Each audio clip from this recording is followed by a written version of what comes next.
It's that time of year where holiday classics are coming on. And I'm noticing more and more that people are going back to do origin stories. We've been watching some animated films recently and going back to how did it all begin? Who was this Santa Claus figure? And how did it all start? How did the conflict begin? How were the decisions made? How did the hero rise? What do we have to celebrate today? Right? Just going back to the origin of it all. I'm getting a little bit tired of it.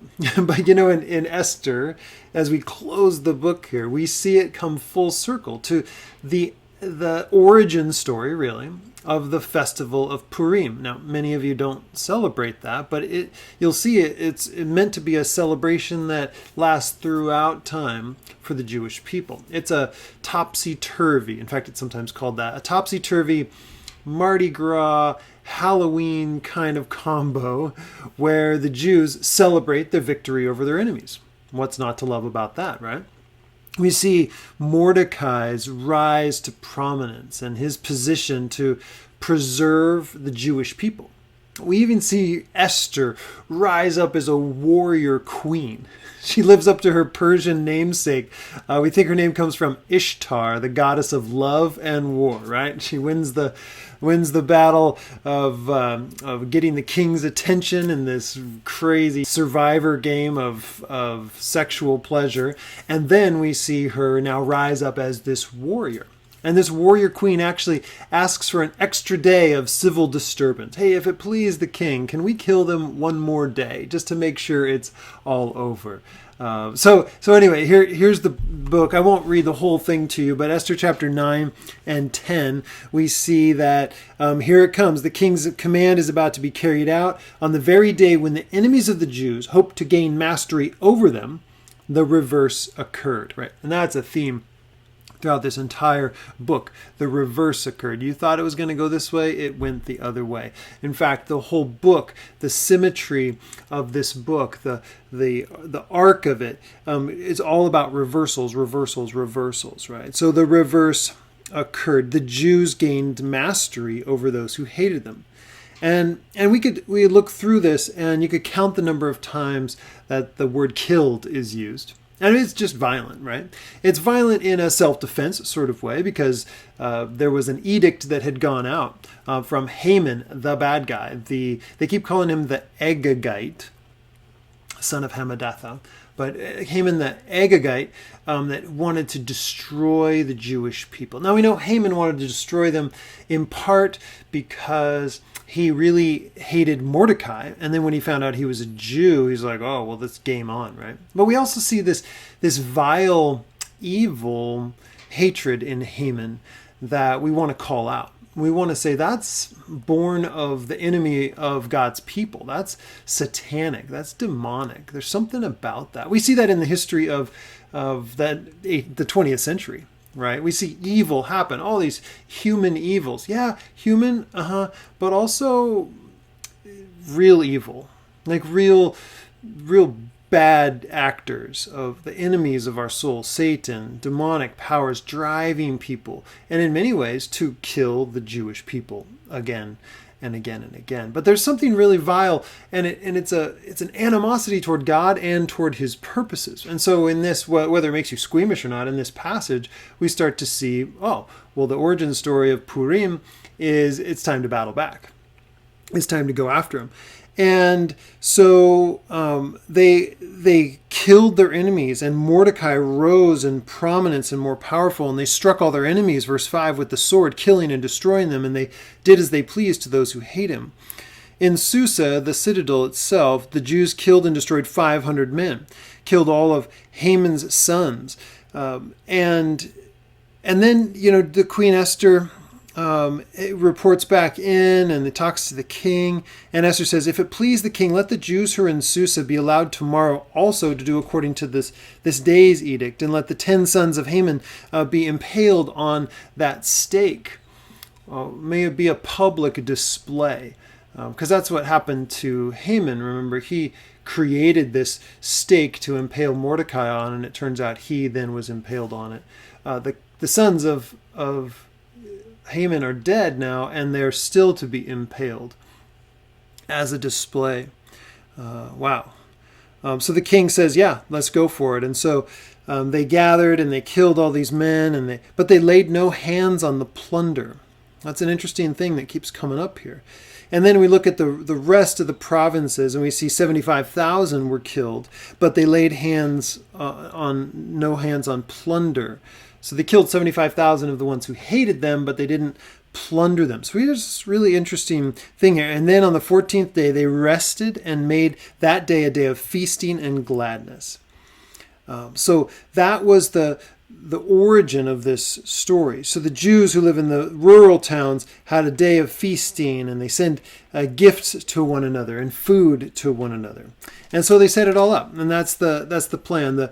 The Jews got relief from their enemies, and as the month that had been turned from them from sorrow into gladness and from mourning into a holiday, that they should make them days of feasting and gladness, days for sending gifts of food to one another and gifts to the poor. And so later in verse 26, we see that these days were called Purim after the term Pur, and that's the lots that were cast. And they said, this is going to be a constant celebration forever and ever and ever. We are going to celebrate this throughout all generations. And letters were sent out and said, this is the holiday. So that's the origin story of it. And in the midst of this, we see, again, Haman the Agagite. Agag was a king of the Amalekites. Amalekite or Amalek actually means I am king. And if we look back and remember the story when the Jews were coming out of Egypt, they were just becoming the people in full force. They were becoming the firstborn son. They were being born out of Egypt. Amalek was there and attacked the children of Israel as they were coming out. Now we see that in Exodus 17, verse 8. And we see another account where they just came and just pestered and would start killing off the people, attacking the stragglers of this entourage as they head toward the promised land. And so Yahweh gives a curse to them and says, we're going to wipe out Amalekites. We're going to wipe out the name Amalek from before the earth. And then we see King Saul. And King Saul was the first king of Israel, and he had to do battle against Amalek and King Agag, right? That's where we're getting this name, King Agag. And Agag was supposed to be killed. The livestock and everything was supposed to be killed, not plundered. And yet we see King Saul spares Agag's life, and he plunders his goods. And when he's confronted, this becomes a major point of conflict and the downfall of his kingship, because he has not followed God's plan. This is not what we're doing with Amalek. Amalek has a special curse. And so to be an Amalekite today, to be an Agagite, even in modern Israel, is to be the enemy, is to be the sworn enemy, the one who's opposed to God's purposes. And now we have Haman in Esther. Haman the Agagite is the focus of this next plot to exterminate the Jews. He's now the enemy of God's people, number one. And this time he's killed. But to do it correctly, we see this plunder, no plundering move. And we see it all throughout this passage that people were not plundered this time. They did it right. That is good for us to remember, and yet sometimes that's difficult for us because we like to think of a peace-loving God. We like to think of peace happening just automatically. People's hearts will just be warmed and they'll stop being the enemies of God. And we're reminded here in this passage and throughout the Old Testament and New Testament that there are real enemies to the people of God and the purposes of God. God is going to have his human family that he's always wanted, right? He had the divine family. We had learned the sons of God singing for joy at creation. But he wanted a human family to represent him on the earth. He has representation in the heavens, and now he wants a human family. And of course, we know from the very beginning that human family was deceived and turned away, enslaved to death by the enemy.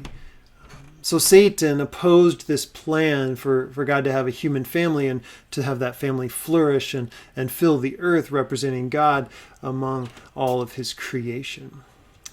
And Adam in the beginning was called the son of God, and his family was to be God's family, representing God's purposes on earth. But when humanity chose to rebel and trust in their own wisdom and start nations in their own image, he disbanded them. We see that in Genesis chapter 11. He started over with one couple, Abraham and Sarah, in a covenant partnership. And we see that those who oppose his family will be cursed, and those that support his family will be blessed. We see that in Genesis chapter 12. I will bless those who bless you, curse those who curse you, because this is God's plan. He will have his human family. This is going to happen, and he's not going to stop. So all families on the earth are then going to be blessed through this family. Abraham and Sarah are producing. All families on earth will be blessed. I've been really helped by Trimper Longman in understanding how God is this divine warrior that is going to protect his plan, his purposes, to have a people here on earth representing him. And it's difficult, the divine warrior. I mean, some of that's just amazing. Some of it's a little bit scary. But he describes 5 stages I just want to work through with you of the divine warrior motif throughout the Bible. At the first stage, we see God as the divine warrior fighting the enemies of this family that's soon to be called Israel, after Abraham and Sarah's great-grandson, Jacob, or Israel. So we see him fighting the enemies first. And this family increased and became a kingdom, but they seemed to be looking after other gods for their protection and identity. They didn't look to Yahweh himself. And so we see the kingship turn. And then we see a second stage where God's not fighting the enemies of his people. He's actually fighting against his people. He sends them into exile like we experienced with Mordecai and Esther. But his goal remains the same. I'm going to bless all nations through this one people group. And so he always preserves a remnant. And the preservation in this book, Esther, is kind of interesting, right? Because we have this unseen God perspective. And the preservation in Esther's case seems like it was a coincidence. Like, how did that happen? Well, John Levinson says this: a coincidence is a miracle in which God prefers to remain anonymous. Right? A coincidence is a miracle in which God prefers to remain anonymous. He's working. He's at work. Do you believe that now? He's at work. He's moving and he's working in your heart right now. He's asking you to trust him. Do you trust me? We look for God in our lives, this unseen God, like we look for the wind. Like, where is the wind? I don't see it. All we see are the leaves blowing around and crackling and skidding across my driveway right now. That's all we see. But where are you, wind? I can't see you. And God's like, I'm right here. And I hope you can experience that even today. God's right here. And he cares about you. He loves you. Karen Job says this: if, as the book of Esther implies, God interacts with individuals in such a way as to move history to the goal ordained by his external purposes, surely even the ordinary takes on a miraculous luster. In some ineffable way, ordinary human decisions cooperate with the divine plan. Boy, how much more so could we choose to do that? Could we say, God, I want you right now to make me aware of your purposes so that I can participate willingly. If you're already using the way I talk and the people I'm interacting with, well, then I want to be more intentional about that. Help me walk in the way of Jesus.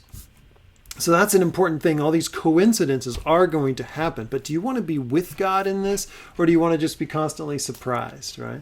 Let's ask God to move with us, and let's be those who walk in step with this miraculous God who's infusing everyday activities, everyday coincidences with his power. So the first stage, again, was God fighting the enemies of the family, right? And then we see in the second stage, God's actually fighting against his family because their loyalty broke down. They didn't They didn't pursue him. They weren't allegiant to God. They looked elsewhere. But in the third stage, we hear promises that this divine warrior is going to come. The divine warrior is going to actually come and set up his kingdom on earth, destroying the enemies and defending his people. Wow. God's going to come and set up a kingdom. The king is coming. And they would have in Isaiah and other places this idea of a herald coming and saying, I pronounce to you good tidings. There's good news coming that the kingdom is happening. God is going to come. We see this remnant preserved in order to bring about a new humanity. Like really, an actual new humanity. A new covenant partnership. God comes and says, I'm going to take on flesh and be the human partner, be the covenant partner that I need to accomplish my plans, because the humans keep failing. And so then he comes to do battle with the enemy. And it's in this waiting, this expectation that Jesus is born. It's the unseen God taking on flesh so that we can see the image of the invisible God. And that's where Jesus comes in. That's what we're celebrating this Christmas. Because it's in the darkness that the light of the world comes.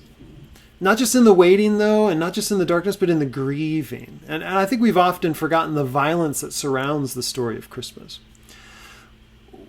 The enemies of God were still after the people of God. And at the point of Jesus' birth, we know that King Herod, the local king on the scene, had heard that there was a king to be born in Israel. And so he researched this prophecy.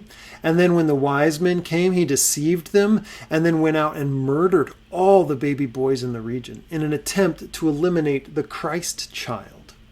That's the backdrop of this beautiful Christmas story. It's violence against God's plans to have his human family, and it's God's reversal of all that through this humble, meek baby born in a manger that he comes through.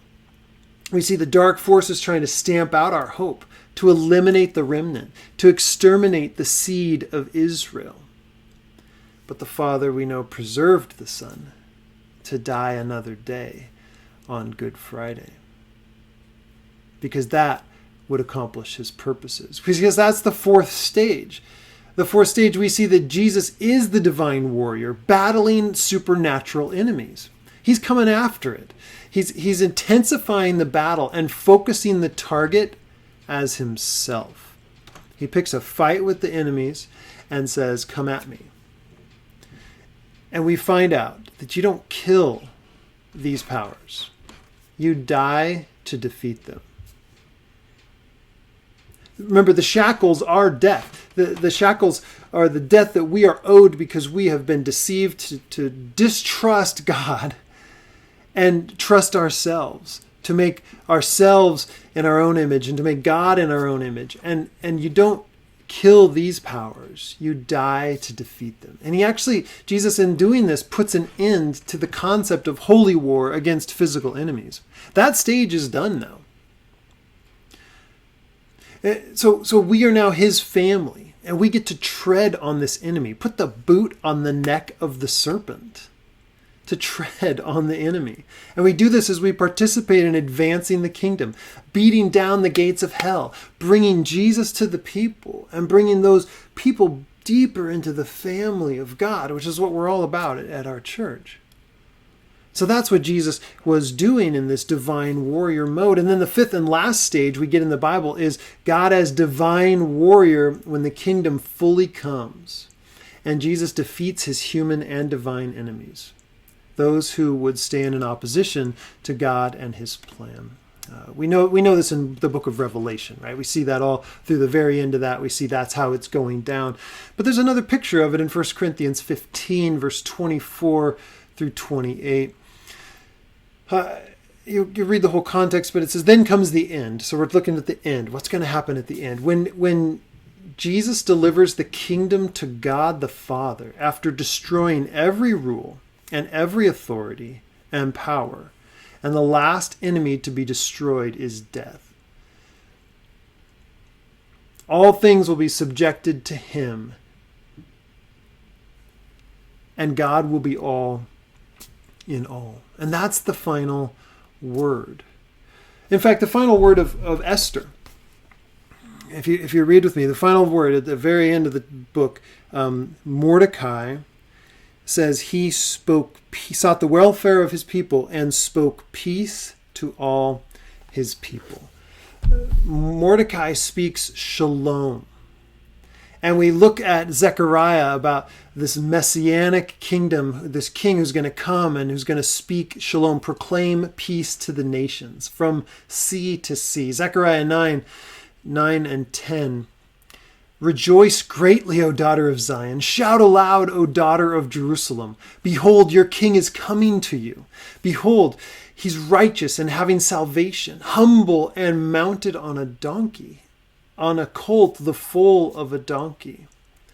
I will cut off the chariot from Ephraim and the war horse from Jerusalem, and the battle bow will be cut off, and he shall speak peace to the nations. His rule will be from sea to sea, and from the river to the ends of the earth. Mordecai in this proclamation gave a peace, but that was a temporary peace. And that problem is only going to be solved with the coming of the Messiah, the deliverer, who would rule with peace and justice. You know this passage, Isaiah 9, verse 6, for to us a child is born. You can say it with me, to us a son is given, and the government shall be upon his shoulder. And his name shall be called Wonderful Counselor, Mighty God, Everlasting Father, Prince of Peace. Child of God, beloved family member, may you be stunned by the coincidences this Christmas season. These coincidences that remind you that God is for you and that he's firmly on the throne. He is the divine warrior who fights for you. Come as a humble child in a manger. But the government will be upon his shoulders, and he shall be called the Prince of Peace. May you find peace this Christmas.